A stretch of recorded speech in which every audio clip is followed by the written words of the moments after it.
AskReddit by ShareFlat 4478. What's the biggest green flag that could be misinterpreted as a red flag?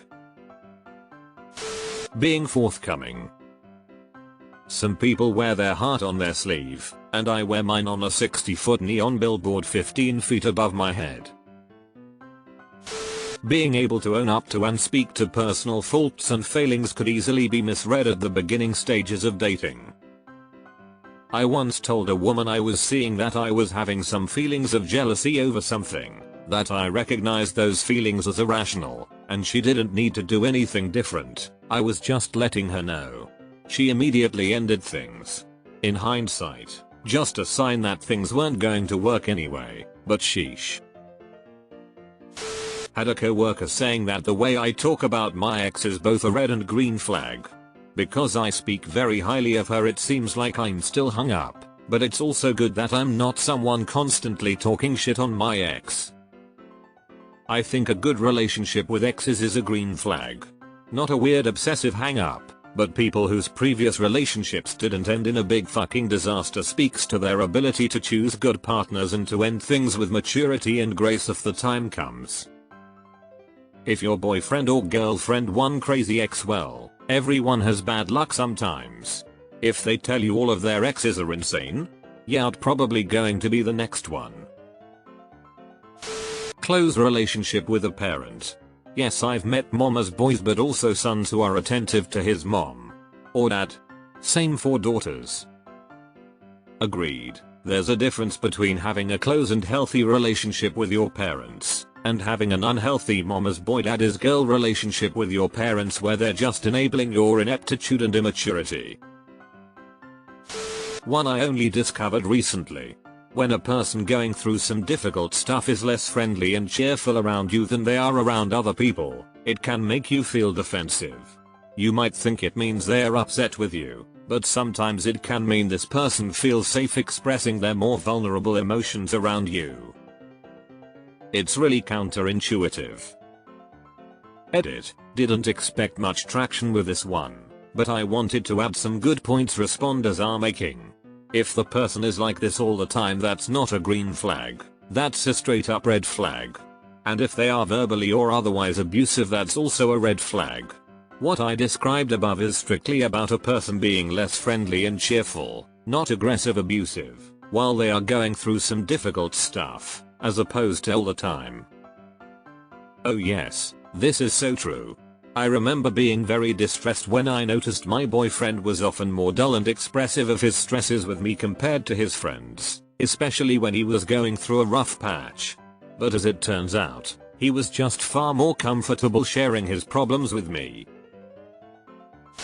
Being overly interested in you. Fascinating. Can you tell me more about yourself? I thought my husband was full of shit because he was so nice to me while dating. 6 years later it turns out he's just genuinely a good person. LMAO, I love the idea of you just casually side-eyeing this man through various major relationship milestones before standing in a beautiful home with a beautiful family being like, oh my god, he's actually just a good person. Overly kind. Someone that loves and appreciates you like a golden retriever. Some people distrust happy and warm people. One of my good friends at university was a friend of a friend first, and when I was first introduced to her I didn't warm to her very quickly because she was just so nice, though she had to be fake. She was asking me questions about myself, and although my answers were quite standard mundane, she seemed to show a genuine interest in what I was saying with some excellent follow-up questions. I didn't trust that sort of engagement. Her smiling and eye contact, it felt like she was so good at being nice to be around it had to be an act. As I got to know her more, it turned out I was just broken and she was absolutely that nice of a person. She's doing well in life and I can't think of anyone else who deserves that more. Clear boundaries. If you come in with emotional immaturity, boundaries can seem cruel, arbitrary, and alienating. At the same time, I've seen people use boundaries as excuses not to address real issues. Once a girl made fun of my color blindness on the first date, huge gray flag. Matthew Broussard. If I could give one more Reddit award, it would be this comment. Regret after screwing up could be misinterpreted as lover bombing from an abuser. Is that the kind of thing you mean? What's lover bombing? Being quiet, reserved. It can easily be interpreted as someone being boring, not fun, unintelligent, etc. But it can also be that someone is mature, has good internal guidance, or just humble.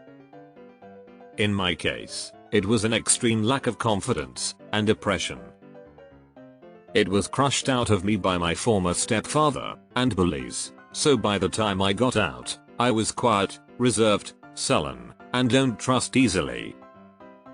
I'm trying to work on it, but after a decade and a half, I've only just gotten slightly better, but only to people who take the effort to see past that. Someone being genuinely NSA nice. We're so used to people either being meh, shitty, or downright manipulative that we're on guard when someone is nice without a financial or other self-interested reason. Last time I checked, the NSA isn't very nice.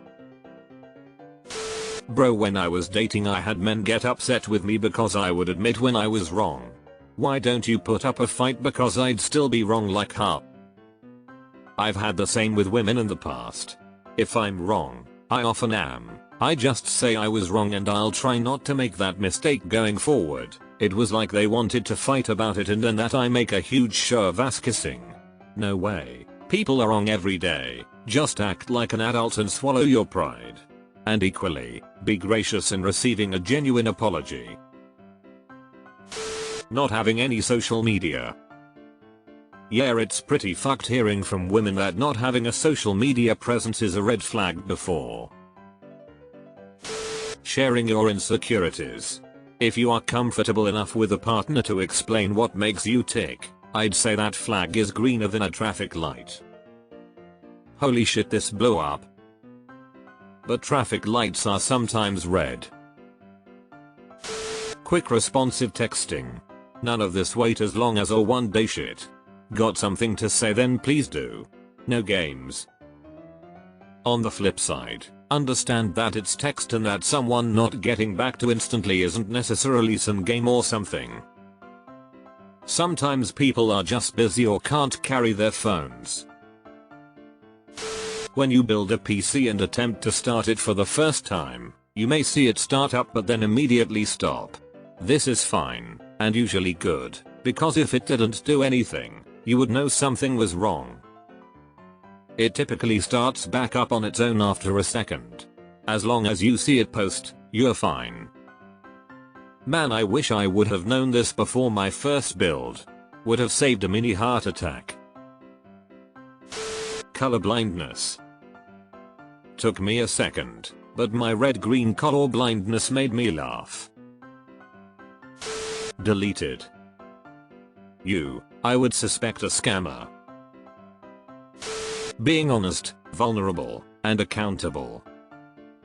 To people who don't actually know what these things look like, people who think vulnerability is a weakness. For example, this can look like a massive red flag, as if honesty, vulnerability, and accountability are all covers for the master manipulator. I have one that I'm pretty certain of and girl I'm seeing disagrees. I don't think you should meet a woman's children from previous marriage until a month or so into it. Like, make me earn the right to meet your kids. Girl wants me to meet her kids on day 3 and I'm like no, and she thinks it's a red flag. Girl, you don't know me. If you want to fuck me on the first date, that's fine, but keep me away from your kids until you know I'm not a crazy person. Deleted. When my wife and I met, she thought it was a major red flag I had only been in one serious relationship before that. Turns out getting to know and love yourself before anyone else is a good thing. If having only one relationship before is a red flag, then humanity is fucked. It's like employers expecting 10 years of experience in a field that popped up only 2 years ago.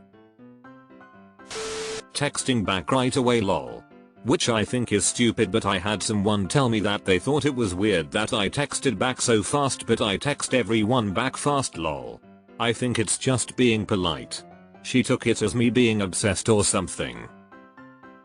Therapy, talking openly about flaws.